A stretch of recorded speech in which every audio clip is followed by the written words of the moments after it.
കോട്ടയം ചെറുവള്ളിക്ക് സമീപത്ത് നിന്നാണ് അത്തരമൊരു വാർത്ത വരുന്നത്. KSRTC ബസ് കത്തി നശിച്ചു. മലപ്പുറത്ത് നിന്നുള്ള വിനോദയാത്രാ സംഘം സഞ്ചരിച്ച ബസ്സാണ് കത്തിയത്.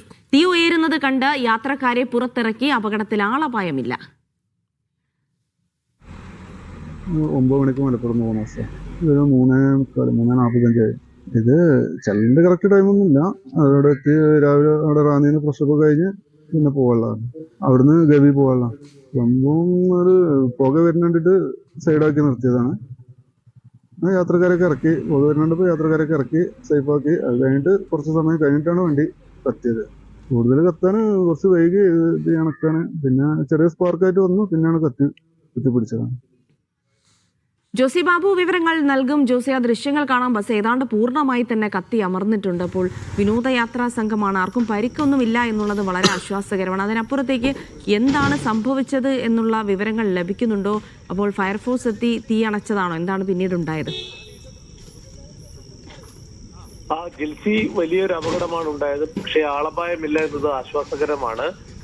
കോട്ടയം മണിമലയ്ക്ക് സമീപം ചെറുവള്ളിക്ക് കുന്നത്തുപുഴയിലാണ് ഈ അപകടമുണ്ടായത്.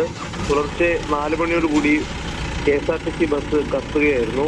KSRTC ബസ്സിൽ നിന്നും പുക ഉയരുന്നത് കണ്ട് എതിർ ദിശയിൽ വന്ന വാഹനത്തിലെ ഡ്രൈവറാണ് KSRTC ഡ്രൈവറെ വിവരം അറിയിച്ചത്. തുടർന്ന് ആളുകളെ പുറത്ത് ഇറക്കിയപ്പോഴേക്കും തീ പൂർണ്ണമായും വാഹനത്തിൽ പിടിച്ചു. വാഹനത്തിൽ പിടിക്കുകയും തുടർന്ന് ഇവർ ഫയർഫോഴ്സിനെ വിവരം അറിയിക്കുകയുമായിരുന്നു. കാഞ്ഞിരപ്പള്ളിയിൽ നിന്ന് ഫയർഫോഴ്സ് യൂണിറ്റ് എത്തി തീയണച്ചെങ്കിലും വാഹനം പൂർണ്ണമായും കത്തി നശിച്ചു. മലപ്പുറത്ത് നിന്നും ഗവിയിലേക്ക് പോയ വിനോദയാത്രാ സംഘം സഞ്ചരിച്ച ബസ്സിനാണ് തീ പിടിച്ചത്. 28 അംഗ വിനോദയാത്രാ സംഘത്തെ പിന്നീട് മറ്റൊരു ബസ് എത്തിച്ച് ഗവിയിലേക്ക് യാത്ര പുറപ്പെട്ടിട്ടുണ്ട്. അവർ പൊൻകുന്നം ഡിപ്പോയിൽ നിന്ന് മറ്റൊരു ബസ് എത്തിച്ചാണ് അവരുടെ യാത്ര തുടർന്നത്.